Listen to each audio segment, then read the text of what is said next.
Halo pemirsa channel Indomiliter.com. Kemasyhuran armada laut Cina salah satunya dapat dilihat dari agresivitasnya dalam pembangunan kapal induk.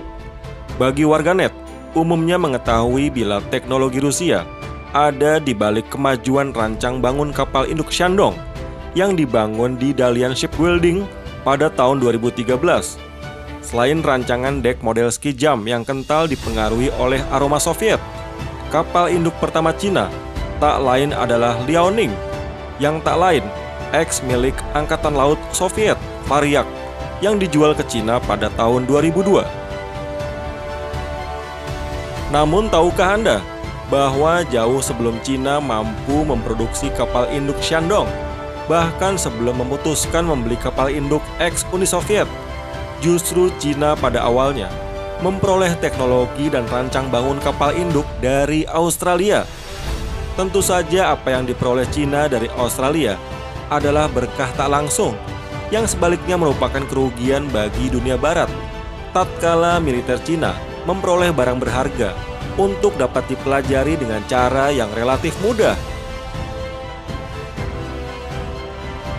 Alkisah, pada dekade 50 sampai 80-an, Angkatan Laut Australia atau Royal Australian Navy merupakan operator kapal induk konvensional satu-satunya di kawasan Pasifik.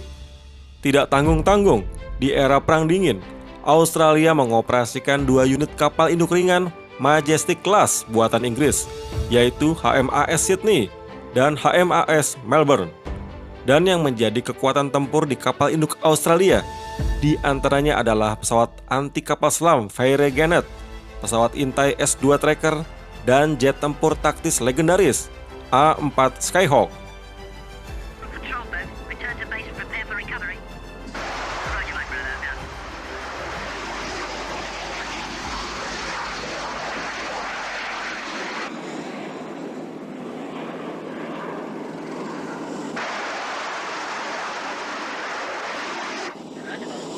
Seiring reorganisasi dan perubahan strategi militer, Australia kemudian memensiunkan kedua kapal induk yang dibangun pasca Perang Dunia Kedua tersebut.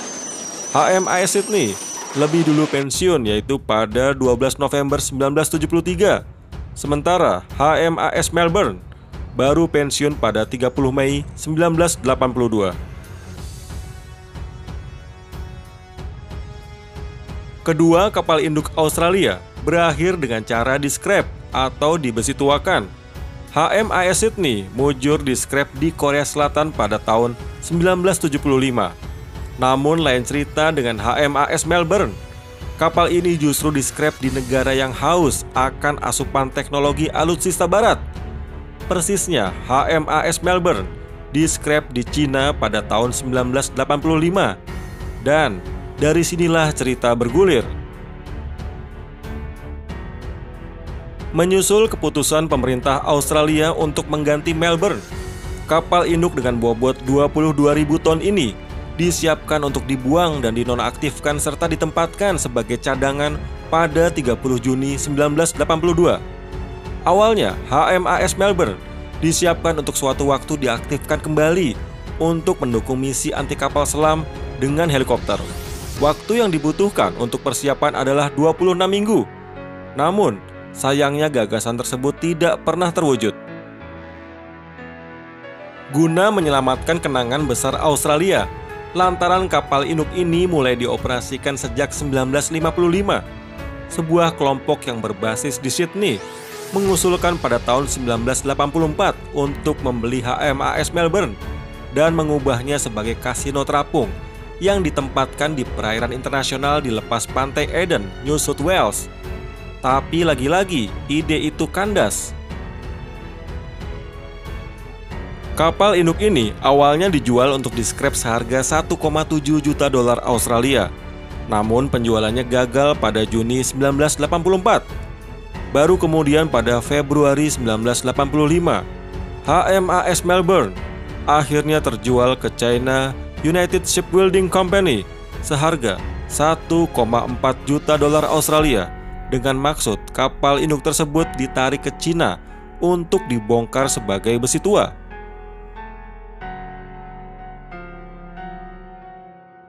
Sebelum kapal berangkat ke Cina, Angkatan Laut Australia melucuti semua peralatan dan senjata elektronik di HMAS Melbourne dan mengelas radarnya ke posisi tetap sehingga tidak bisa diaktifkan kembali.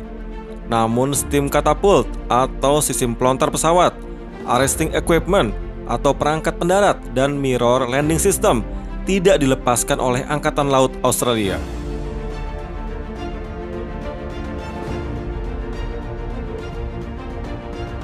Menuju Guangzhou, kapal induk tersebut berangkat dari Sydney pada 27 April 1985 dengan dukungan kapal tunda The Pink. Setelah beberapa kali insiden dalam pelayarannya, HMAS Melbourne akhirnya tiba di Cina pada 13 Juni 1985. Di luar dugaan Australia, ternyata bekas HMAS Melbourne tak segera dibongkar. Alih-alih kapal induk ini justru dipelajari oleh arsitek dan insinyur Angkatan Laut Cina sebagai bagian dari program pengembangan kapal induk rahasia. Tidak jelas apakah Angkatan Laut Cina mengatur akuisisi Melbourne atau memanfaatkan situasi. Laksamana Muda Zhang Zhaozong, seorang anggota staf di National Defense College, menyatakan bahwa Angkatan Laut Cina tidak mengetahui pembelian tersebut sampai Melbourne pertama kali tiba di Guangzhou.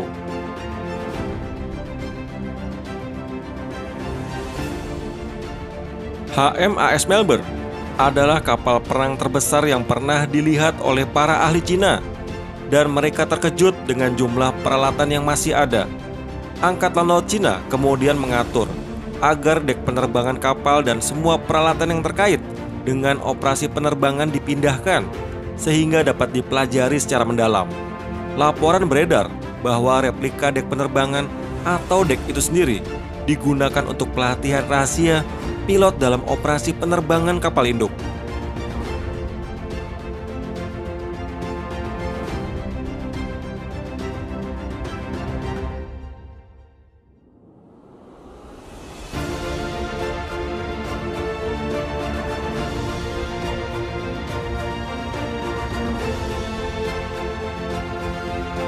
Kapal induk ini kabarnya tidak dibongkar selama bertahun-tahun. Menurut beberapa rumor, kapal induk ini tidak sepenuhnya dibongkar sampai tahun 2002.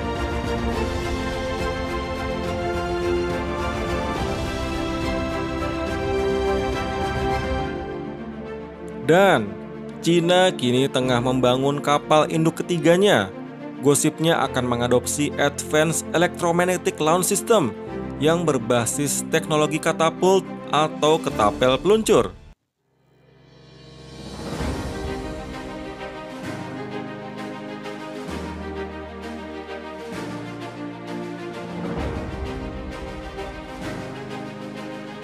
Nah, sekian dulu bedah sejarah persenjataan yang jarang terungkap namun penting untuk Anda ketahui. Nantikan konten-konten menarik lainnya hanya di channel indomiliter.com. Jangan lupa patuhi protokol kesehatan dan subscribe channel ini. Sampai jumpa.